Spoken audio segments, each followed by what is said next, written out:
Sarcelles, dortoir des grands de la banlieue nord. Les Lascars parlent de Lascar.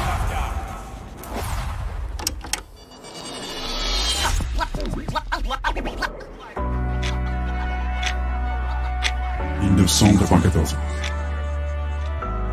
C'est une année crue et charnière pour Sarcelles. L'album 95200 du Ministère Amer marque un tournant musical majeur. En tout cas, dans toute l'île de France.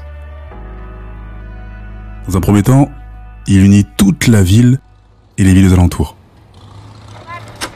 Moi je dis la musique qui m'a touché, ça veut dire qu'il m'a parlé. Moi c'est Ministère Amer. Le son, les textes, la pochette de l'album, tout y est. Dans un deuxième temps, la mort d'un jeune homme de la ville, dans notre quartier en plus, bascule la ville dans une division ruine. Une vraie tension émane de chaque gravier de la ville. T'es du côté de la victime et donc forcément contre tous ceux qui sont impliqués de près ou de loin dans cette tragédie. Tout n'est pas si simple. Mais comme m'a dit Driver lors d'une de nos rencontres, je n'ai choisi aucun camp. Eh bien, mon crew également. Nous sommes restés, et nous le sommes toujours, entre deux. Tout cela résume également la période. On est entre le vinyle, la cassette et le CD.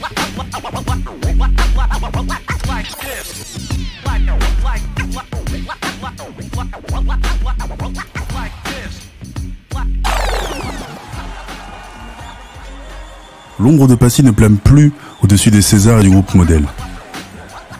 Le jeune loup a d'autres ambitions. Moda, notre Ice Cube français, est déjà dans la production, le mix et la réalisation. Sa notoriété est grandissante. Mala, quant à lui, ce qu'on appelle l'homme aux 1000 visages, après un séjour d'1 an en Guyane, est de retour dans le game. Il s'intéresse moins au DJing et à la danse. Son esprit s'approche de la composition musicale et de la production. Eddie, le petit génie dont je parlais dans les épisodes précédents, sans le savoir, enseigne ses techniques de travail par pur partage. Mon frère Angelo est un de ses disciples. Il œuvre dans l'ombre à ses côtés. Et il a à peine 17 ans. Grand B commence à faire dans son coin ses premiers croquis abstraits. Et moi, je me mets à lire et à écrire. Beaucoup écrire. Écrire ce que je pense, ce que je sais et ce que je vois. Et une certaine presse m'intéresse. Je lis depuis 3 ans The Source, Vibe, Essence. Et des fanzines anglophones.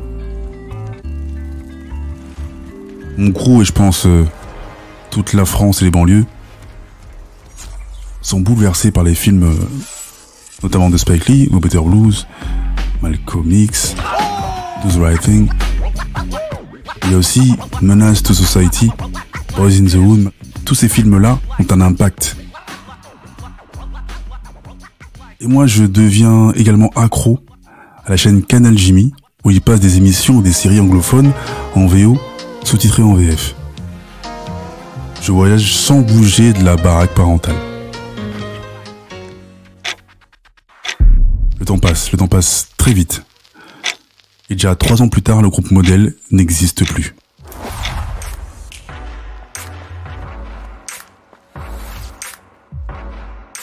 Il est pour ma part un des premiers groupes que je connaisse à fusionner le rap avec le compas et le zouk. Trop précurseur, je pense, pour cette époque. En même temps que le groupe s'éteint ou se termine, mon crew se dissèque. Les personnalités s'affinent, les affinités se réduisent. Le choix des compagnes, les orientations scolaires, l'armée ou le monde du travail.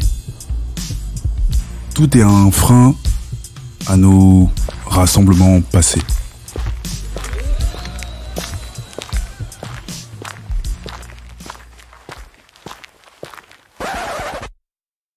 Juillet 98, Ille-et-le-Bel, zone industrielle. Moment de vérité.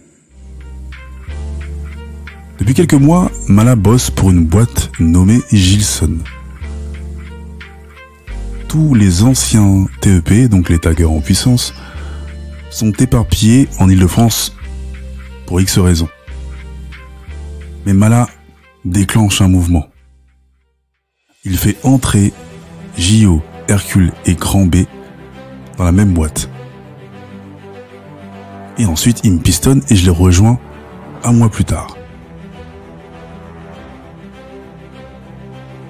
Le hip-hop est moins présent dans sa formule de base pour nous.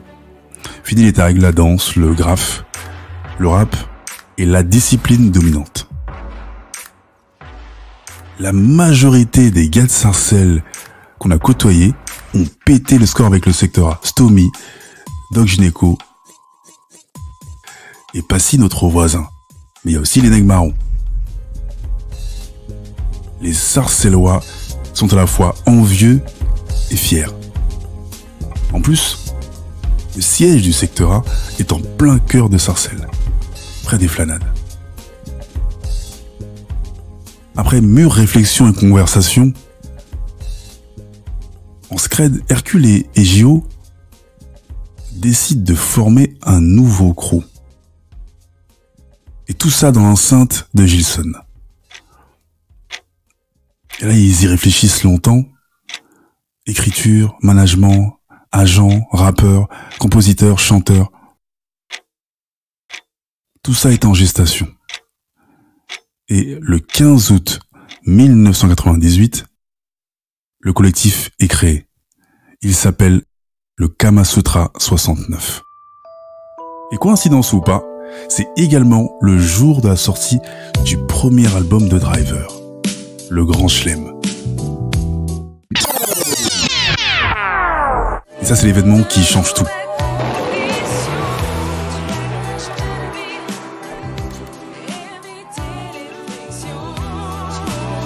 Ce qui était dingue dans le quartier, c'est qu'on ne savait jamais ce qui pouvait y arriver. Il n'y a pas que le secteur A. Et comme l'a dit Zoxy, des sages-fouettes de la rue, c'est à notre tour de briller.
LCDG Prod.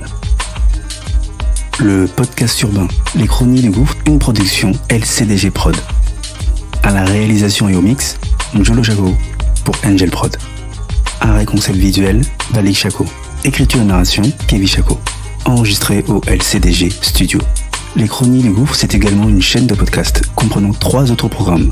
Spin-off, un podcast d'autofiction de 12 épisodes, tiré des chroniques du gouffre. Qu'est-ce que tu fais si pose la question du choix? Un podcast interactif court de 60 épisodes.